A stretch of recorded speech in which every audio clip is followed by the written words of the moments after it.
11절로 12절 말씀.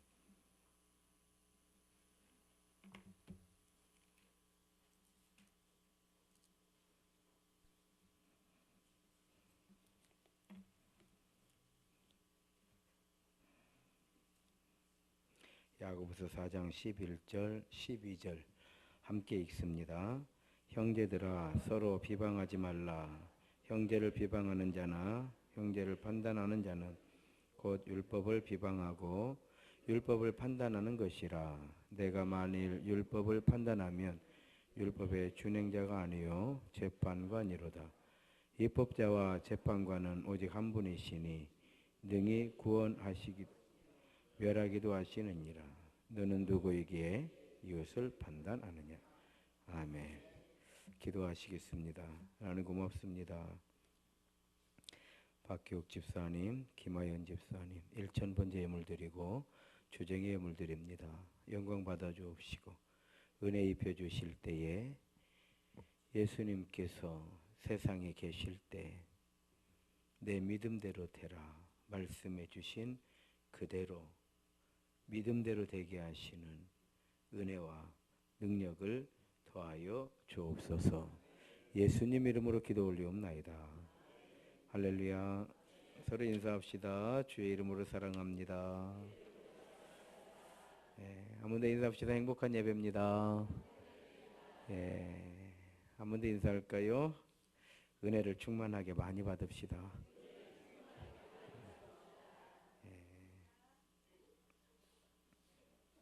우리 김예건 집사님하고 최승욱 집사님하고 둘이만 찬양을 해도 아주 은혜가 넘치는데 전등현 집사님이 그냥 탁 가세를 하니까 사랑이 넘치네요.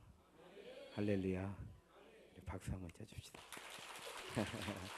잘하셨어요. 우리 전등현 집사님은 또 김예건 집사님이랑 같이 또 중창도 해가지고 그냥 탁 쓰면 맞는 거만. 저는 나름대로 이렇게 표준말을 쓰고 있는데 들은 사람은 또 사투리가 많다고 그러네. 고향에 있다는 게 좋은 점이 그런 것 같더라고요.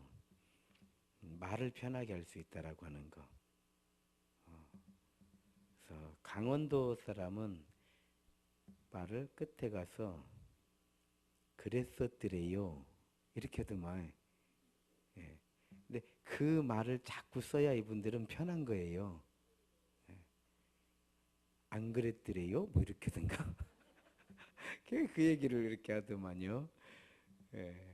고향에 있으면 그런 게 상당히 자기도 모르는 가운데요. 언어가 되게 편해요. 같이 사투리를 쓰기 때문에 그런 것 같아요.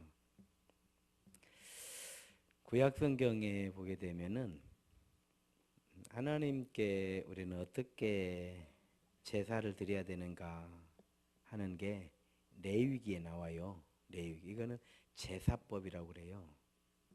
그럼 우리는 제사만 드리면서 살 것이냐? 그건 아니잖아요. 제사를 드리러 나오는 사람들은 사람들이잖아요. 그럼 사람과의 관계가 또 필요하잖아요. 하나님과 우리의 관계가 제사로 이루어진다고 하면 사람과의 관계는 어떻게 할 거냐 이 말이에요. 그래서 그것이 잠언이 나오죠. 잠언. 우리가 사람과의 관계는 이런 지혜를 가지고 해야 된다 나오는데 신약 성경에서 잠언은 야고보서라고 보시면 돼요.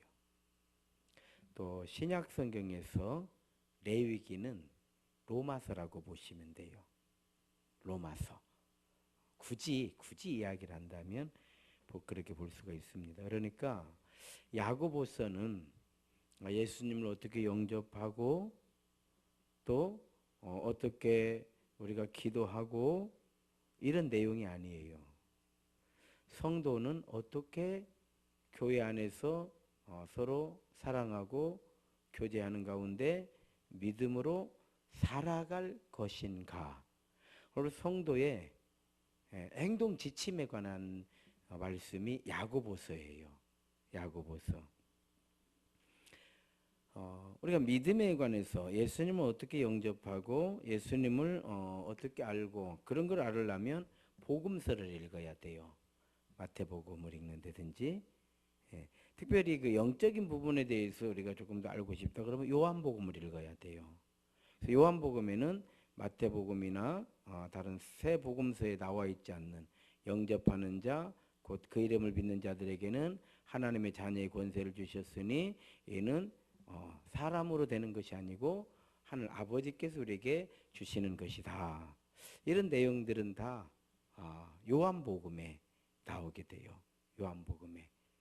그래서 오늘 야고보서는 성도의 그 생활에 관한 것이니까요. 야고보서를 이렇게 쭉 보게 되면은 믿음과 지혜가 나오고 낮은 형제나 부한자나 다 같다 평등의 어떤 사고를 가져야 된다. 또 말씀을 듣고 가만히 있으면 아무 의미가 없다. 그거에 대해서 은혜 받았다라고 하는 건 깨달았다라고 하는 하는 것이니까요. 깨달았으면 깨달은 만큼 우리가 행동해야 되지 않느냐. 그런가 하면 차별하면 안 된다. 그렇잖아요. 차별하면 안 된다. 그다음에 행함이 없는 믿음은 죽은 것이다. 이런 이야기예요. 이게 야고보서 이야기예요. 결정적으로 말에 실수가 없어야 된다. 말을 조심해야죠. 조심하다는 거는 뭐 그렇게 그냥 막 말 한마디 하려면 신경 쓰고 막 이러라는 게 아니고 그러라는 게 아니라 지혜롭게 하라 이 말이죠. 지혜롭게. 말을 지혜롭게 할 필요가 있다. 어렵죠. 그래서 말에 실수가 없으면 온전한 자다. 또 대신에 이렇게 해놨어요. 그러면 이렇게 얘기하면은 아이고 나는 말이 부족한데 말 부족한 건 뭐 저가 1등이에요. 저는 그냥 말을 말같이 해요. 그래서 한 번씩 그냥 우리 목사들끼리 만나면 바르게 해버리니까. 근데 제가 더 바르냐면 그건 아니에요. 그분들이 더 바라요, 바르기는. 근데 뭐 아니면은 아니다 이렇게 좀 세게 해버리니까 그로 인해서 오해가 많더라고요. 그래서 저는 굉장히 그런 면에서 오해를 받는데 그것도 뭐 내가 뿌린 거죠.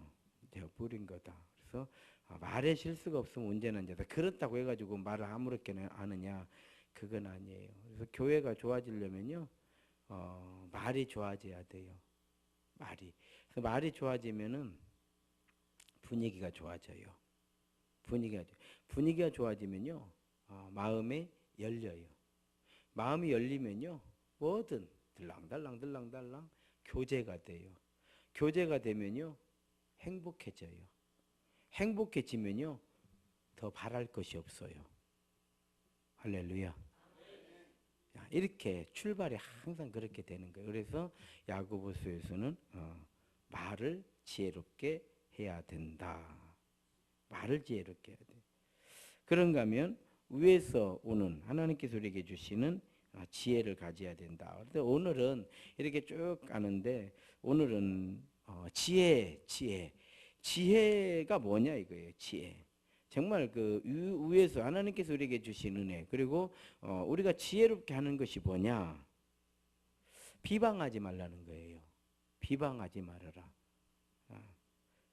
그래서 이 비방하지 마라. 서로 비방하지 형제들아 서로 비방하지 말라. 이 이야기는요. 이걸 이렇게 고치면은 역으로 뒤집게 되면은 성도들아 지혜로워라 이 말씀이에요. 아마 이렇게 누구를 뭐 왜 그렇게 비방하냐? 그렇게 비방하기 때문에 뭐 비방하면 안 되고 이렇게 또 비방하라는 얘기가 아니고 그러니까 비방을 가지고 또 비방을 하게 되잖아요. 성경에 뭐라고 말했어? 비방하지 말라고 그랬잖아. 막 이렇게 하면 또 비방하는 거예요. 비방하지 말라는 것으로 또 비방을 하는 거예요. 특히 지혜 가운데 하나가 뭐냐면은 우리 성도들은요. 뭐 하나님께서 막 이렇게 하나님을 막 끌어당기면 안 돼요. 우리가 그 세상에서의 그 삶의 가장 기본이 뭐예요? 넌 너네 아버지가 그렇게 가르쳐 주디야. 이런 거예요. 이런 거는요. 사람을 굉장히 싫어지게 만들어요. 너는 꼭 너네 아버지하고 똑같다. 이런 얘기들. 이렇게 당사자의 이야기를, 특히 나를 낳아주시고 키워준 부모님을 끌어들이는 거는요, 예, 옛날 같으면 뭐 큰 싸움 나요. 큰 싸움 납니다. 마찬가지예요. 야, 니네 하나님이 그렇게 막 이렇게 하면 안 돼요.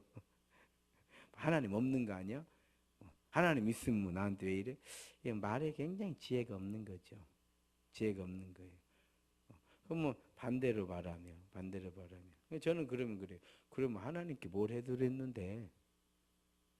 하나님이 계시는지는 알고 나오는 소리야? 이렇게 물어보면 돼요. 왜 오히려 하나님께 뭘 해드렸는데? 하나님 계신지는 알아?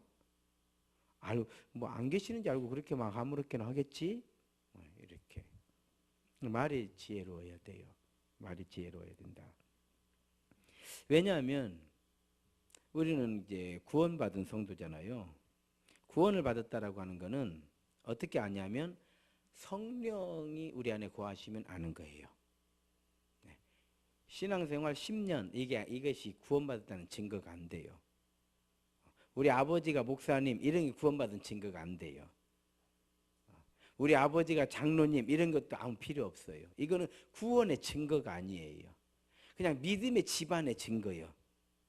우리 어머니가 권사님, 이건 그 집안이 믿음의 집안이라 이런 증거가 돼요.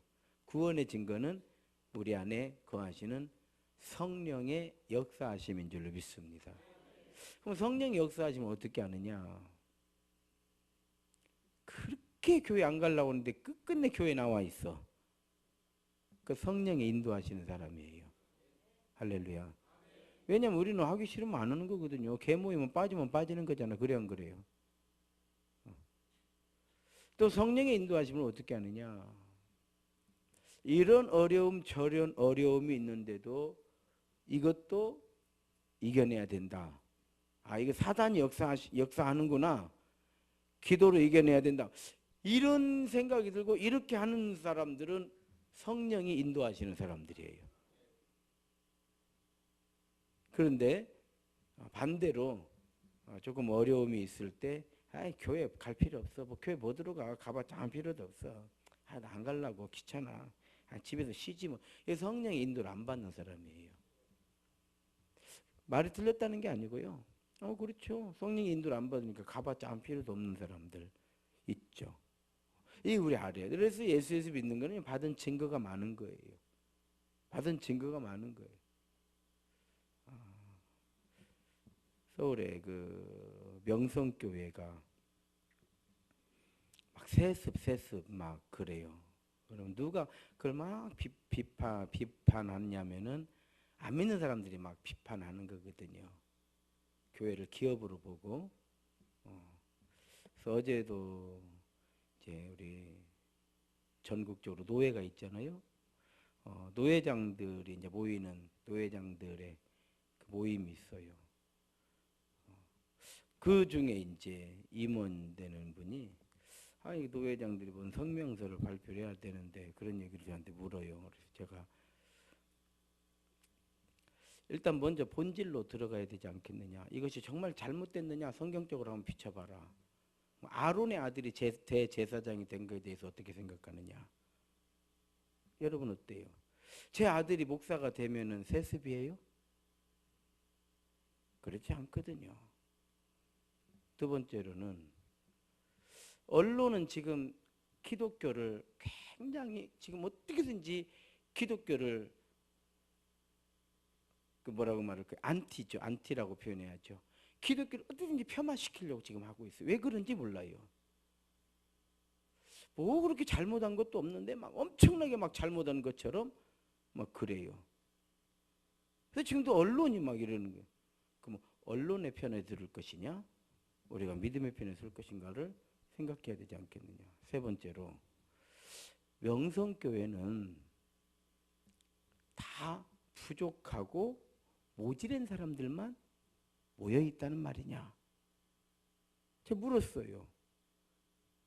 거기는 진짜 그 성도들이 아무 생각이 없는 거예요. 이게 뭐 똥인지 된지 구분 못 하는 거예요. 그런 분들이 거기서 신앙생활을 하고 있느냐? 난 그렇지 않다고 본다. 다 그 안에도 훌륭한 사람들, 정말 성령 충만한 사람들, 다 그런 사람들이 있어서 교회가 되는 것이지 장사해가지고 된 건 아니라고 본다. 그리고 설령 또 명성기 목사님이 잘못했다고 하면 성령께서 스스로 깨닫게 하면 되는 거 아니겠느냐. 잘한 일도 얼마나 많은데. 그럼 어떻게 하면 좋겠니? 성명서를 대라. 명성교회가. 그리고 그 얘기도 해줬죠. 그 아들이 정말 믿음도 없고 형편없는데 그냥 아버지가 세워놨다고 하면 그건 본질의 문제예요. 그건 안 돼. 근데 그 아들이 목회를 아버지보다 잘해요. 아버지는 그렇게, 김선만 목사님은 그렇게 그냥 뭐 공부를 많이 하신 분이 아니요. 공부를 뭐 우리나 비슷해요. 아들은 다 유학 갔다 오고 많이 배웠죠. 그리고 실질적으로 목회를 시켜보니까 엄청나게 잘해, 목회를. 그래서 그 남양주 명성교회 엄청 크게 부흥을 시켜버렸어요. 그 교회에서는 안 보내주려고 그래요.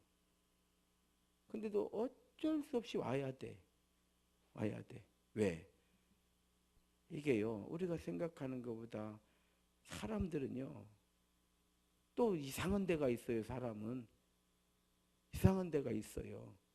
아무튼 그런 얘기까지는 할 필요 없지만, 그러면 다 그 교인들이 좋다고 해가지고, 다 투표해가지고, 과반수상 다 찬성을 하고 왔으니, 그러면 내가 생각할 때는 노회장들이 명성교회가 정말 이런 많은 비난 여론이 있는데 이런 걸 슬기롭게 잘 극복을 하고 정말 한국 교회를 위해서 어떻게 쓰임 받는지 우리가 한번 기대하면서 지켜보겠다. 총회 법을 어긴 건 어떻게? 총회가 법을 고쳐 뭐대로 그런 것만 쓰잘데기 없이 만들어 가지고 그래요. 뭐대로 뭐 성경도 아닌데 뭐대로 만들어 갖고 그래요. 교인이 과반수 이상 찬성하면 받아들이는 걸로 법을 고치면 되지. 뭔 그 법이 무슨 뭐 성경법이요 뭐요. 고민 들어가더라고요.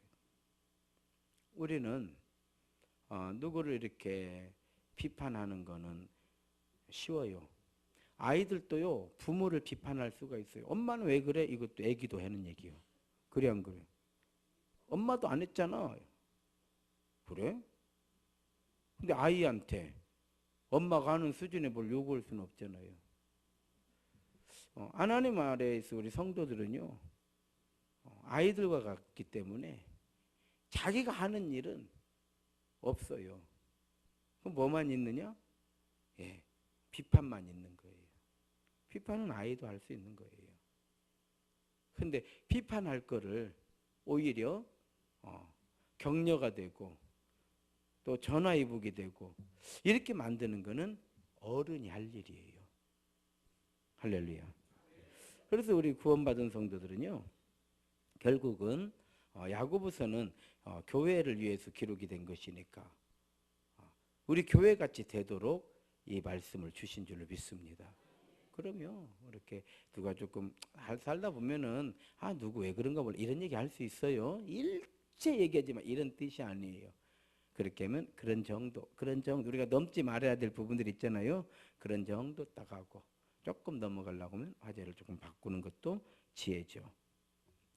그래서 결국은 이 말씀을 통해서 우리에게 주시는 거는 교회를 섬길 때에는 은혜로 하라 이 말이에요. 믿음으로 하라 이 말이에요. 지혜롭게 하라 이 말이에요. 간혹 그런 일 있잖아요. 정말 믿음 좋은 어떤 또 기도 많이 하는 뭐 권사님이라든지 집사님이라든지 아니면 뭐 장로님이라든지 아니면 뭐 목사님이라든지 그러니까 누구든 그런 사람들이 참 실망 줄 때 있잖아요. 그 사람만 가면은 그냥 어지러워져. 뭔가 싸움을 해야 되고 그냥 이렇게 좀 신경이 곤두서야 되고 만약 그런 사람이 자기 자신인 것 같다 싶으면 그거 캐치를 하면은 초기에 암세포를 발견한 거예요.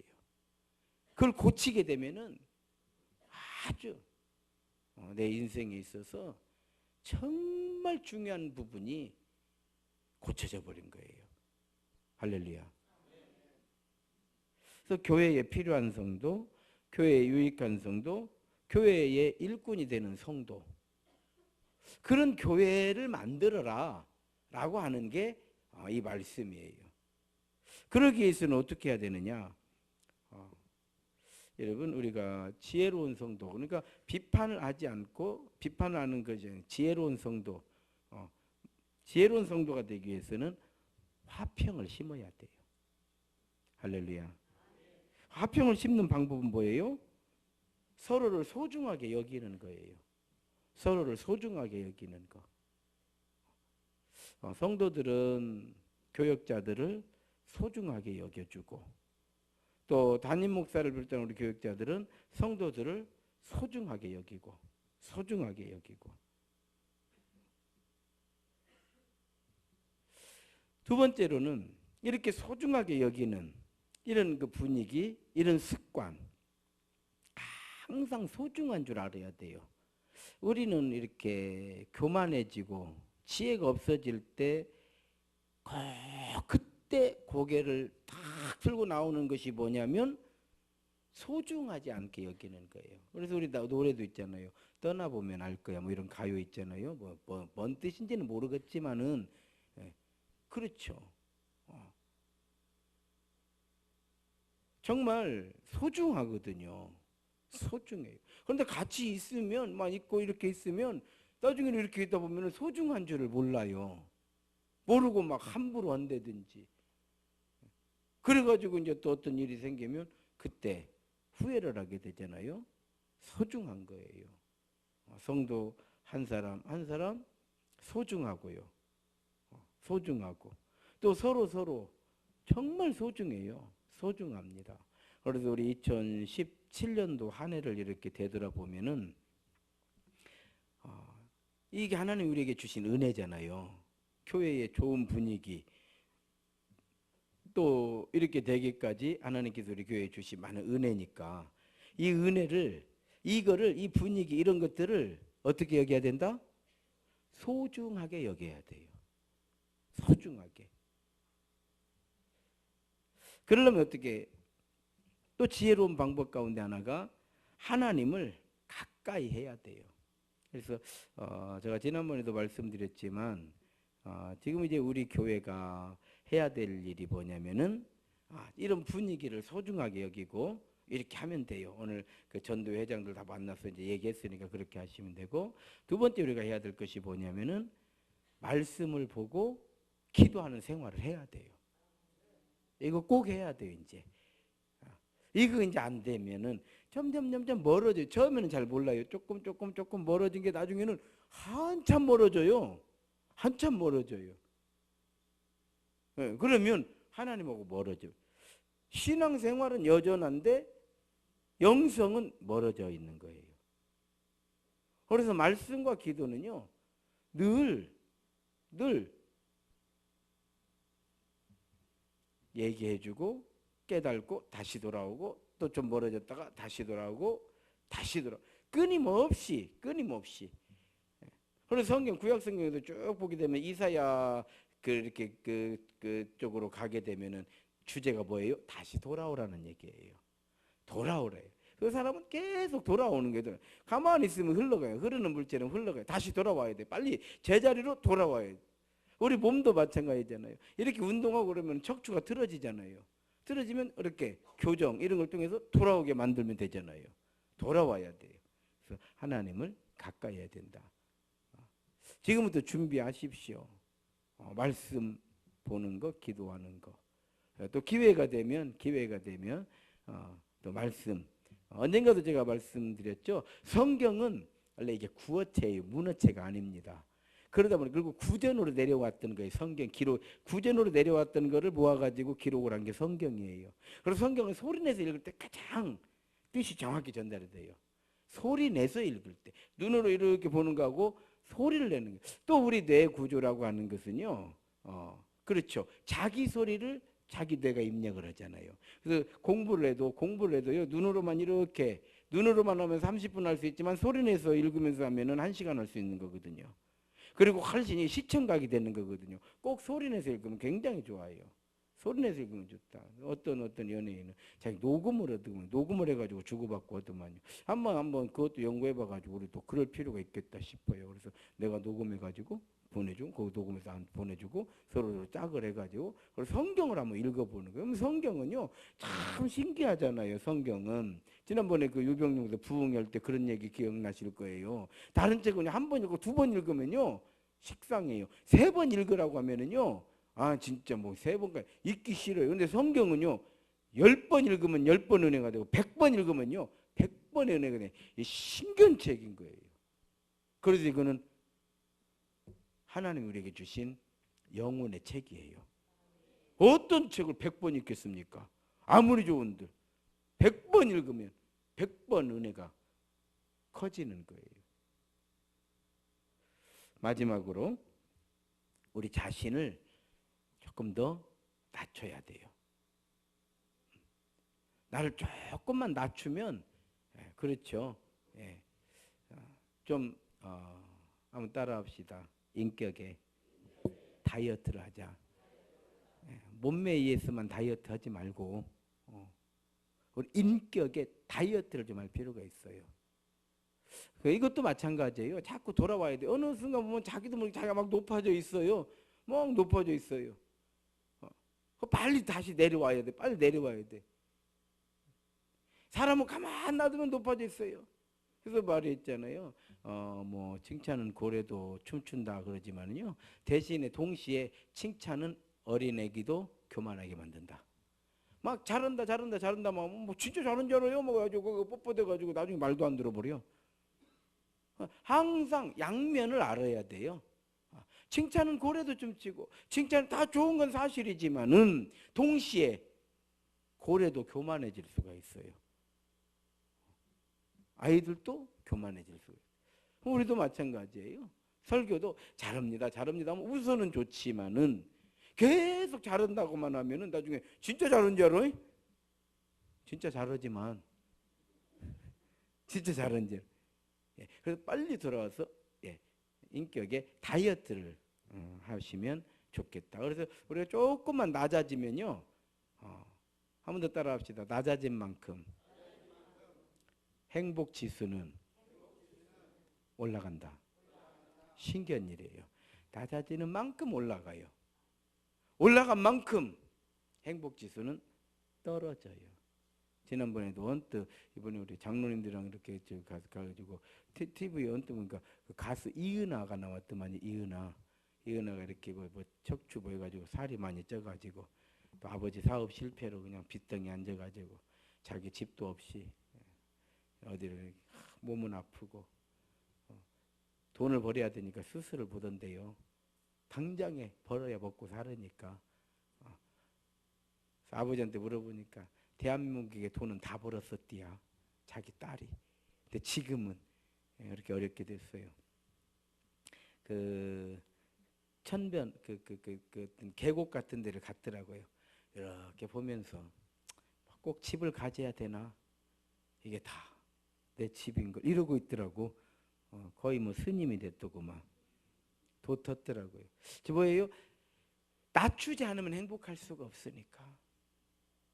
행복하지 않으면 살 이유가 없으니까. 결국 뭐냐? 살아가는 방법이에요. 그것이. 꼭 소유해야 되냐? 이것도 충분한 것을 이거 살아가는 방법인 거예요. 좋아서가 아니고 전에는 막 그냥 돈이 막 들어올 때는 정말 무서울 게 없었죠. 자기 아버지가 그냥 뭐나 뭐 그냥 맨 위에다 이은아 딸 이름만 써놓으면 그냥 막 사채업자고 막 은행이고 막 돈을 대주니까 막 갖다 써가지고 무서운지 모르고. 왜? 나가면 돈이 들어오니까. 근데 지금은 그렇게 안 되더래요. 항상 우리는 하나님 앞에 자기를 낮추는 만큼 은혜는 커지고 인격의 다이어트를 좀 하면 행복 지수는 올라가고. 한번 따라합시다. 화평을 심자. 하나님을 가까이 하자. 인격을 낮추자. 그렇죠. 여기서 인격이라는 거는 뭐 낮은 인격이라는 게 아니라 내 마음에 자기 마음을 좀 낮추자 이런 뜻이에요. 설명하자. 그렇게 되면은 오늘 주신 말씀 크게 비방하지 않아도 되잖아요. 우리가 크게 비방하지 않아도 되고 또 이렇게 됐을 때 교회는 은혜 가운데 든든히 서가게 될 것이고 또 우리의 마음은 은혜로 충만해지고 하나님께서는 우리를 통해서 영광 받아주시고 또 그러한 성도들 10년 가운데는 주의 은혜가 이제 임하게 되는데 빛으로 임하시기 때문에요. 우울증도 고쳐지고 병도 고쳐지고 많은 게 고쳐져요. 그것이 고쳐져야 새 힘이 생기는 거예요. 할렐루야. 새 힘을 얻게 되는 줄로 믿습니다. 이러한 성도들이 다 되시기를 주의 이름으로 축원합니다. 이 시간 우리 함께 기도하시겠습니다. 기도하실 때 2017년 이제 12월 달이잖아요. 1년 금방 가지만은 또 동시에 또 한 해를 또